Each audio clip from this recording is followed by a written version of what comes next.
Caros irmãos e irmãs, em Cristo e em Maria, a minha saudação fraterna de paz e alegria para você.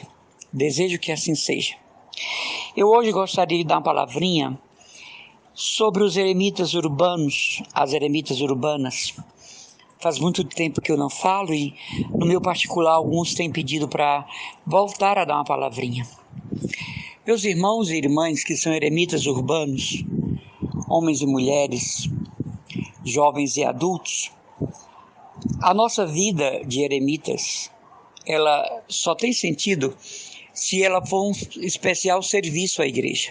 Neste sentido, eu estou falando da eclesialidade da vocação eremita. A vocação de eremitas urbanos é uma vocação relativamente recente, porque verdadeiramente a pessoa sente o chamado de Deus para uma vida recolhida, silêncio, contemplação, lexio divina, escuta da palavra, meditação, reflexão, de trabalho interno, de mortificação. A própria clausura do eremitismo urbano constitui um sacrifício, porque o eremita ele não pode sair sempre, a não ser por necessidades básicas.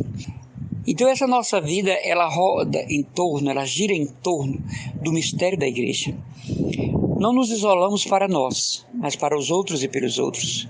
Não fazemos do eremitério um lugar de paz pessoal, de tranquilidade pessoal, o que seria um egoísmo notável, infundado, inútil.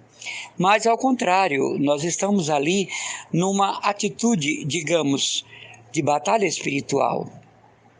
Estamos no eremitério em constante luta contra aquilo que não é o reino, o antirreino. O eremita, homem ou mulher, é pessoa de combate espiritual, pessoa de intercessão vigorosa, de contemplação, de percepção de Deus. Outro dia uma pessoa me perguntava: irmão Emanuel, o que significa para você viver entre aquelas quatro paredes?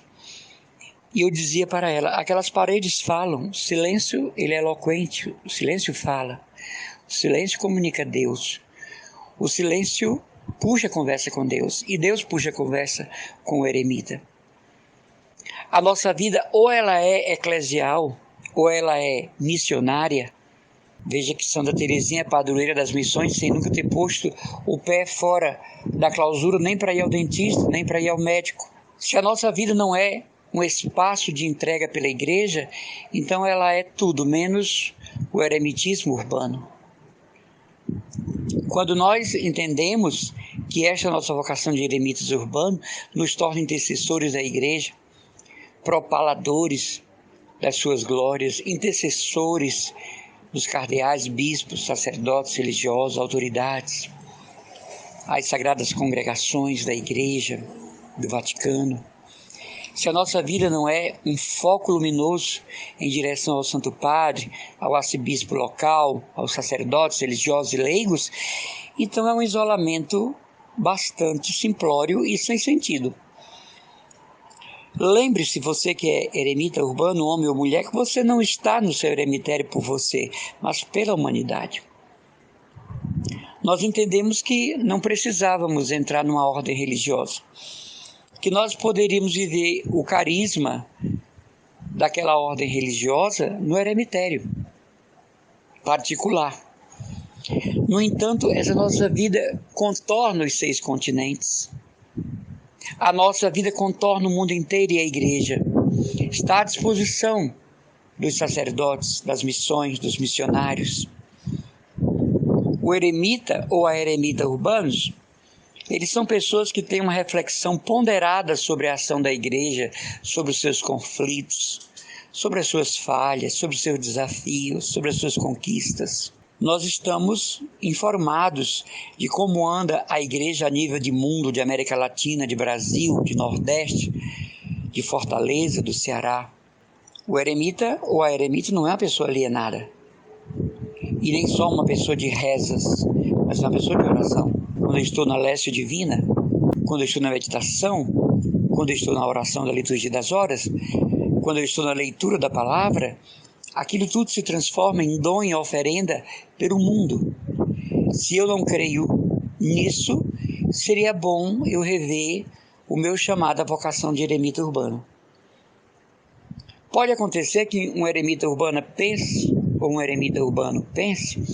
que se isolou porque não aguentava mais as coisas na sua paróquia, na sua igreja, porque saiu de uma congregação religiosa, de um seminário, de uma ordem, que quer viver uma vida isolada. Não, nós estamos inseridos. O meu eremitério, por exemplo, é no meio, no centro de uma comunidade carente, com todos os desafios, não é, que vocês possam imaginar. Eu escolhi viver como contemplativo urbano no meio de realidades sociais gritantes. Poderia ter ido para um sítio, poderia ter ido para o interior, para a serra, para os montes, poderia ter alugado uma cabana na montanha, mas não é isso que constitui a vida de eremita. A nossa vida é uma inserção na realidade, porém de um modo contemplativo, apostólico, missionário. Nós somos eremitas urbanos. Então hoje eu queria deixar uma mensagem para os eremitas e as eremitas sobre o sentido eclesial da nossa vida. Ou nós estamos a serviço da igreja, ou nós estamos a serviço da fé, ou a nossa vida enclausurada, a nossa vida no isolamento, digamos assim, eremítico, não está sendo muito bom. E pode gerar até depressão, angústia, vazio, tristeza, não é? Decrepitude, pode até levar a uma crise profunda de fé. Meu Deus, o que foi que eu fiz da minha vida? O que é que eu estou fazendo aqui? Estou ficando louco com esse silêncio. Olha lá, quando lá no centro não existe a dimensão eclesial do que eu abracei, eu posso chegar a isso. A minha reflexão hoje é para ajudar você, irmão eremita, irmã eremita, a pensar no significado profundo da sua vocação, a pensar no significado profundo da vida que você abraçou. E eu quero até aproveitar para tirar 3 dúvidas. Me perguntaram, e com relação às celebrações na igreja, como eremita urbano, eu posso ir à missa apenas ao domingo? O ideal é que você pudesse sair para a missa todos os dias. Não só domingos e feriados, festas litúrgicas, mas todos os dias, a missa diária. A nossa vida ela é essencialmente litúrgica e eclesial e eucarística, né? Então você poderia e deveria ir para a Santa Missa, com o compromisso de voltar incontinente ao eremitério. Segunda pergunta, eu posso fazer, morando com a minha família, do meu quarto, o meu eremitério? Sim, porém, toda a dificuldade da vida em família, não é? O alarido, o falatório, o vai e vem, o entra e sai, as visitas, sobretudo fim de semana, festa, aniversários, os vizinhos. Se você conseguir trancar no seu quarto e fazer dali o seu eremitério, você é um herói, uma heroína. Eu acho um pouco difícil. O meu eremitério aqui é no 3º piso da casa de uma de minhas irmãs, mas do 2º piso para baixo vivem meus familiares. Nesse 3º piso, que não é um quarto, é todo um andar, então eu posso viver o meu eremitério.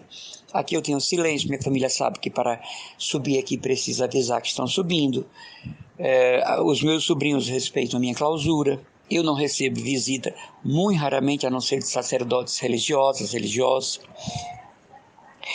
E a terceira pergunta que me fazem, o eremita, vez por outra, sai para retiros, para encontros, por exemplo, da renovação carismática? Sim. Tudo aquilo que me ajuda, que me forma, que me fortalece, o eremita pode sair, porque ele está saindo com propósito do seu eremitério.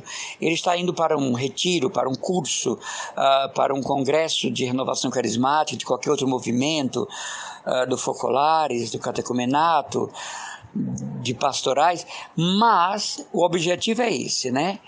Não é tanto o encontrar-se com pessoas, também, mas acima de tudo o desejo de aumentar a sua formação, não é?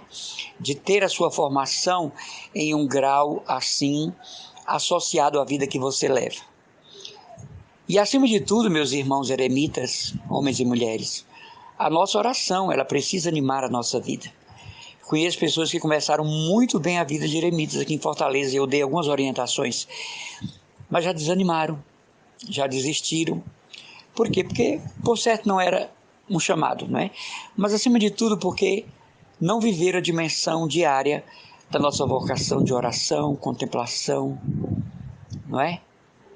De vida com Deus, de silêncio, de trabalho, de estudo, de muita leitura, sobretudo dos padres do deserto, dos autores da vida contemplativa.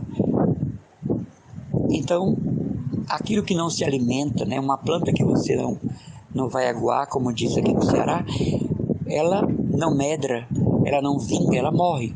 Então, vocação de eremita, que não é alimentado todos os dias, e o objetivo que não é incentivado, vai acabar por ser uma coisa mesmo rotineira, cansativa. Já falei aqui, não é? Nós eremitas não temos solidão, nós temos solitude. E aquilo que poderia ser um desespero para alguém, o não ter contato com pessoas lá fora, para nós é o nosso pequeno céu, é o nosso pedacinho de céu, o nosso eremitério. Não que nós desprezemos as pessoas, mas é que nós temos as pessoas, as coisas e as circunstâncias no seu justo lugar. O eremita é uma pessoa muito esclarecida com relação a isso. Não desenvolve apegos, amizades particulares, afeições desordenadas, mas vive o seu celibato, sua castidade, seu amor esponsal por Jesus com alegria. Então hoje eu quero falar sobre isso, deixar para vocês, eremitas, essa verdade, a eclesialidade da nossa vida. Eu sou importante para a igreja. Eu conto para a igreja conta comigo. A minha vida é em favor do mistério eclesial, do mistério da igreja. A minha vida é em função da igreja presente em todas as nações, em todos os continentes, em todo o mundo. Eu sou uma hóstia de holocausto pela igreja, porque o eremita passa por situações muito difíceis. Ele não tem uma comunidade para partilhar a sua vida. Ele não tem outros irmãos e irmãs. É ele e a Trindade. É ele e Maria, é ele e os santos, é ele São José, é ele os anjos, é ele o seu santo anjo de guarda. Então o eremita, homem ou mulher, passa sim por provações, purificações. Então tudo isso me faz uma hóstia imolada em favor da igreja. Uma hóstia de holocausto em favor do mundo. Se eu não creio nisso, eu sou um isolado gratuito. E o eremitério não é isso, né? É lugar de vida contemplativa, é lugar de vida monástica, é lugar de vida de interioridade, em que Deus é o centro, né? Em torno do qual gravita o meu sim, em torno do qual gravita a minha disponibilidade, em torno do qual gravita a minha imolação cotidiana.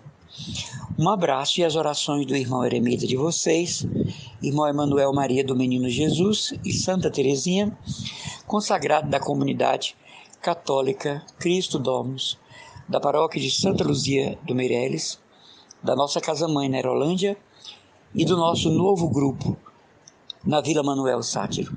Rezem por nós e o mesmo rezamos por vocês.